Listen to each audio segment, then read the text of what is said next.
بسم اللہ الرحمن الرحیم۔ السلام علیکم ورحمۃ اللہ وبرکاتہ۔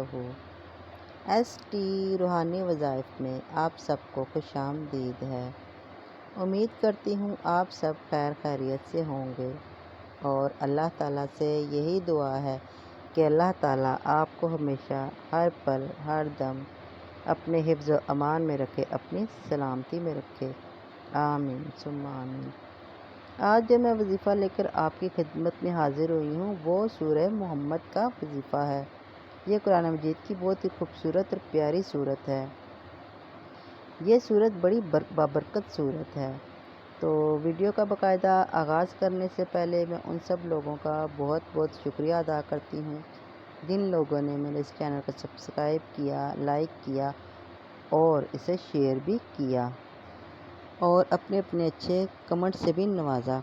اور اپنے نئے آنے والے ویورز سے میری درخواست ہے کہ وہ میرے اس چینل کو سبسکرائب اور لائک کر دیں اور میری ویڈیو کو شیئر بھی کر دیں۔ نیکی کی بات پھیلانا صدقہ جاریہ ہے۔ اس کے ساتھ ساتھ بیل کے بٹن کو بھی ضرور پریس کر دیجیے گا تاکہ میری آنے والی ہر نئی ویڈیو کا نوٹیفیکیشن آپ کو بر وقت اور پوری آسانی کے ساتھ مل سکے۔ اور کمنٹ باکس میں اپنے اچھے کمنٹ سے بھی مجھے ضرور نوازیے گا۔ اب چلتے ہیں ویڈیو کی طرف۔ تو جیسا کہ میں نے آپ کو بتایا کہ یہ قرآن مجید کی سورت سورہ محمد کے بارے میں ہے۔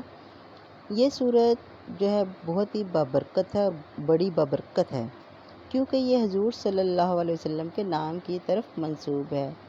جو شخص اسے روزانہ ایک پڑھنا معمول بنا لے گا اسے حضور صلی اللہ علیہ وسلم کی ذات گرامی سے محبت پیدا ہو جائے گی۔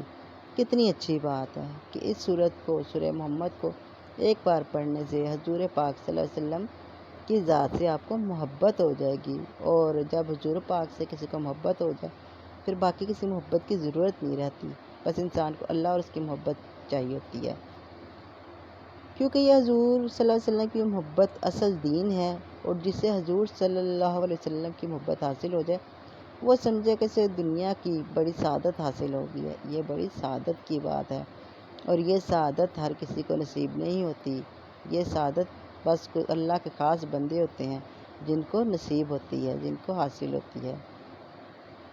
اگر کوئی شخص اسے نماز تہجد کے بعد 3 سال تک پڑھنے کا بلا ناغہ معمول بنائے تو اسے دنیا میں بے پناہ عزت حاصل ہوگی۔ لوگ اس کی بہت زیادہ عزت کریں گے اور جہاں بھی جائے گا لوگ اسے رفت کی نگاہ سے دیکھیں گے، گویا کہ گھر بار میں اسے ہر لحاظ سے بلند مرتبہ حاصل ہوگا۔ اس کو گھر بار میں، گھر میں بھی اور گھر سے باہر بھی اس کا رتبہ اوپر ہوگا، اس کی بات مانی جائے گی، اس کی بات کو جو ہے وہ فالو کیا جائے گا۔ اگر کسی شخص کو کوئی ایسا کام درپیش ہو جو بظاہر ہوتا ہوا نظر نہ آتا ہو تو اسے چاہیے کہ ہر جمعے کو چند مرد یا عورتیں اکٹھے کرے اور اس سورت کو 111 مرتبہ پڑھائے۔ اس کے بعد حسب توفیق جو میسر آئے اسے پڑھنے والوں میں تقسیم کرے اور 7 جمعوں تک ایسا ہی کرے۔ انشاءاللہ مشکل سے مشکل کام بھی ہو جائے گا۔ بعض دفعہ ایسا ہوتا ہے کہ ہمارے کچھ کام ایسے ہوتے ہیں جو کافی رکاوٹ کا سامنا ہوتا ہے، جن کو جو بظاہر ہمیں ہوتے ہوئے نظر نہیں آتے، ہمیں کچھ سمجھ نہیں آتی کہ ہم ان کو کیسے کریں۔ تو اس صورت میں جو ہے آپ نے یہ عمل کرنا ہے اور ساتھ میں کچھ جو ہے وہ میٹھی چیز رکھ لینی ہے۔ تو جب یہ وظیفہ مکمل کر لیں، دعا وغیرہ سے فارغ ہو جائیں تو آپ جو ہے یہ جو میٹھی چیز ہے وہ ادھر بیٹھے ہوئے لوگوں میں بانٹ دیں، ان سب کو کھلا دیں۔ اس کے ساتھ ساتھ یہ سورت دشمنوں پر فتح پانے کے لیے بھی بہت زیادہ مؤثر ہے۔ اگر کسی شخص کو کوئی دشمن تنگ کرتا ہو تو اسے چاہیے کہ 40 دن تک اس سورت کو 11 مرتبہ بعد نماز عصر پڑھے۔ انشاءاللہ دشمن زیر ہوگا اور ہمیشہ کے لیے اپنی بری حرکتوں سے باز آ جائے گا۔ یہ بھی ایک بہت بڑا المیہ ہے کہ انسان کے جو ہے نا وہ اگر کسی کی بات نہ مانے تو بس اس کے دشمن بن جاتے ہیں کسی نہ کسی وجہ سے۔ بعض لوگ ہوتے ہیں جنہیں بہت ڈرونے برے خواب آتے ہیں تو وہ ڈر کے بیٹھ جاتے ہیں یا وہ اسی خواب کے حصار میں کچھ ٹائم تک رہتے ہیں اور انہیں سمجھ نہیں آتی کہ یہ انہیں برے خواب کیوں آ رہے ہیں۔ وہ اس بات سے بڑے پریشان ہوتے ہیں، وہ بعض دفعہ میڈیسن بھی لیتے ہیں، بہت دم وغیرہ بھی کرواتے ہیں، علاج بھی کرواتے ہیں، لیکن یہ خواب تو پھر خواب ہی ہیں۔ تو اگر کسی شخص کو برے خواب آتے ہیں تو اسے چاہیے کہ رات کو سونے سے پہلے اس سورت کو ایک مرتبہ پڑھ کر سوئے۔ انشاءاللہ کوئی برا خواب نہیں آئے گا بلکہ اچھے خواب دیکھنے لگے گا۔ اور اس عمل کی جو مدت ہے وہ 11 دن تک ہے، آپ نے 11 دن تک جاری رکھنا ہے اور اول و آخر 11 بار درود ابراہیمی ضرور پڑھ لیجئے گا۔ اس کے ساتھ ساتھ اگر کسی عورت کے گھر بچہ پیدا ہوا ہو اور اسے دودھ نہ آتا ہو تو اس سورت کی فوٹو کاپی کروا کر تعویذ بنا کر اس کے گلے میں ڈال دیں، انشاءاللہ بچے کے پینے کے لیے دودھ وافر آنے لگے گا۔ غرض کہ اس سورت کو روزانہ پڑھنا دین و دنیا کی سعادت مندی ہے۔ آپ نے دیکھا کہ اس سورت کے کتنی فضائل و برکات ہیں، اس کے کتنے فوائد ہیں، اور یہ ہے بھی حضور پاک صلی اللہ علیہ وسلم کے نام پر ہے، تو اس کی تو پھر کیا ہی بات ہے، اس کی تو کیا ہی شان ہوگی۔ اگر ہم کسی بھی مقصد کے لیے، جیسا کہ میں نے اوپر بتایا، پڑھیں گے تو انشاءاللہ تعالیٰ آپ کو کامیابی اور کامرانی نصیب ہوگی۔ یہاں پہ میں آپ کو ایک اور بات بتاؤں گی کہ برے خواب اس صورت میں بھی آتے ہیں جب ہم کوئی ایسی چیز کو بار بار دیکھتے ہیں، جیسے ڈرونی کوئی چیزیں ہوں گی، کوئی ویڈیو ہوگی، تو وہ بھی انسان کے دماغ پر حاوی ہو جاتی ہے، پھر انسان کا دھیان جدھر مرضی ہو وہ اسی طرف چلا جاتا ہے، وہ کسی کام میں بھی بزی ہوتا ہے تو اس کو اسی ویڈیو کا یا اسی چیز کا جو ہے، اسی تصویر کا اس کے مائنڈ میں آ جاتا ہے۔ تو جب ایک چیز انسان کے سر پر مسلسل سوار رہے گی تو اس کا نتیجہ یہ نکلے گا کہ وہ اس آپ کو خواب کی صورت میں بھی آنا شروع ہو جائے گی، اس کے بارے میں آپ کو برے برے خواب آنے شروع ہو جائیں گے۔ تو آپ اچھی اچھی باتوں کو سوچیں، اچھے اچھے کام کریں، اچھی اچھی تصویریں دیکھیں، قرآن پاک کو دیکھا کریں، اس کی تلاوت کیا کریں، اس سے دل کو بڑا سکون ملتا ہے اور اس سے جو ہے وہ آپ کے جو سامنے جو اچھی اچھی چیزیں آئیں گی، اور جب آپ کے سامنے اچھی اچھی چیزیں آئیں گی تو آپ کا دل بھی خوش ہوگا، آپ کو دل و دماغ بھی مطمئن ہوگا اور آپ کو کوئی برا خواب بھی نہیں آئے گا۔ لیکن پھر بھی اگر آپ کو برا خواب آتا ہے تو پھر جیسے میں نے اوپر بتایا ہے ویسے آپ یہ عمل کر لیں۔ اس وظیفے کی جو مین چیز ہے وہ حضور اکرم صلی اللہ علیہ وسلم کی ذات سے محبت ہے، اور کتنا خوش نصیب ہوگا وہ انسان جو جس کے دل میں حضور پاک کی محبت پیدا ہو جائے گی۔ پھر جب حضور پاک کی محبت دل میں پیدا ہو جائے تو پھر انسان ان کے نقش قدم پر چلنے کی کوشش کرتا ہے۔ ہم تو حضور اکرم صلی اللہ علیہ وسلم کی قدموں کی خاک کے برابر بھی نہیں ہیں، بلکہ ہم تو کچھ بھی نہیں ہیں، ہم تو بہت گناہ گار سے بندے ہیں۔ لیکن جب ہمارے دل میں حضور پاک کی محبت پیدا ہو جائے گی تو پھر ہم ان کے بتائے ہوئے رستوں پر چلنے کی کوشش کریں گے، جیسے انہوں نے دشمنوں پر فتح پائی اور اچھے اچھے کام کیے اور دین اسلام کو پھیلایا، اور دین اسلام کے پھیلانے میں جتنی بھی ان کو رکاوٹیں پریشانیاں آئیں ان کو جھیلا۔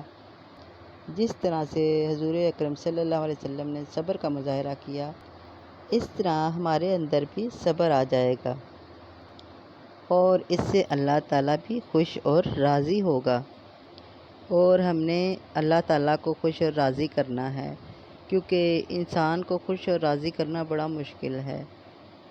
اللہ تعالیٰ کے حضور تو سجدہ کرو تو وہ مان جاتا ہے، کیونکہ وہ اپنے بندوں سے 70 ماؤں سے زیادہ پیار کرتا ہے۔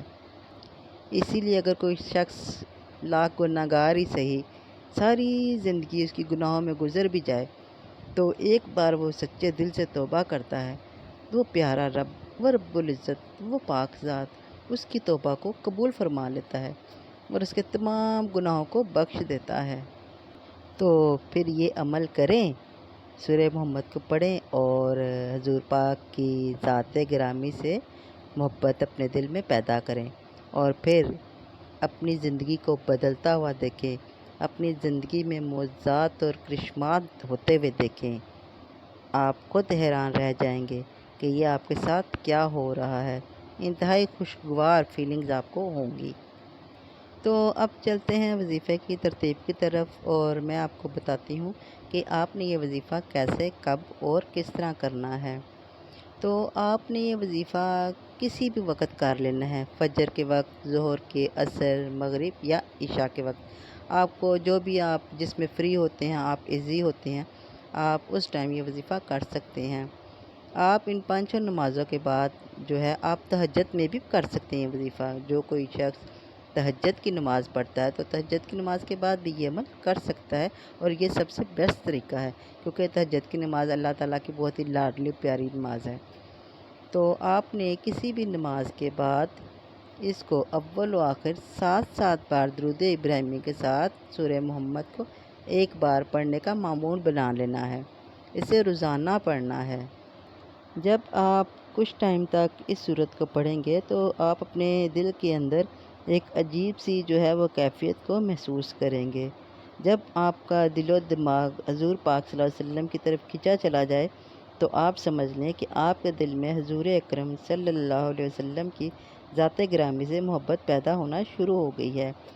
اس عمل کو آپ ہمیشہ جاری رکھیں، اور اس عمل کو دوسروں کو بھی بتائیں تاکہ ان کو بھی فائدہ حاصل ہو۔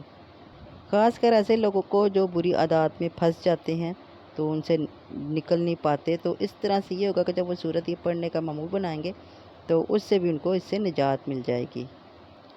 امید کرتی ہوں میری آج کی ویڈیو آپ سب کو پسند آئی ہوگی۔ اس کے ساتھ ساتھ مجھے بھی اپنی دعا میں ضرور یاد رکھیے گا۔ 5 وقت کی نماز ضرور ادا کیجیے گا۔ نماز جو ہے وہ مومن کی معراج ہے اور اللہ کی قربت کا ایک بہت بڑا ذریعہ ہے، اور نماز پڑھنے میں اتنا زیادہ ٹائم بھی نہیں لگتا۔ وظیفہ مکمل توجہ اور دھیان کے ساتھ کیا کریں، اور جب آپ کوئی بھی وظیفہ کریں تو ذہن میں اپنے اس مقصد کو ضرور رکھیں جس مقصد کے لیے آپ وظیفہ کر رہے ہیں۔ میرے وظیفوں کی اجازت عام ہے۔ میرا وظیفہ ہر کوئی آسانی سے کر سکتا ہے۔ اس سے کرنے کے لیے مجھ سے اجازت لینے کی ضرورت نہیں ہے۔ آپ بلا جھجک میرا کوئی بھی وظیفہ کر سکتے ہیں۔ اس کے ساتھ ہی میں آپ سے اجازت چاہتی ہوں۔ ایک نئی ویڈیو کے ساتھ آپ کی خدمت میں دوبارہ حاضر ہوں گی۔ تب تک کے لیے آپ مجھے اجازت دیجیے۔ اللہ حافظ۔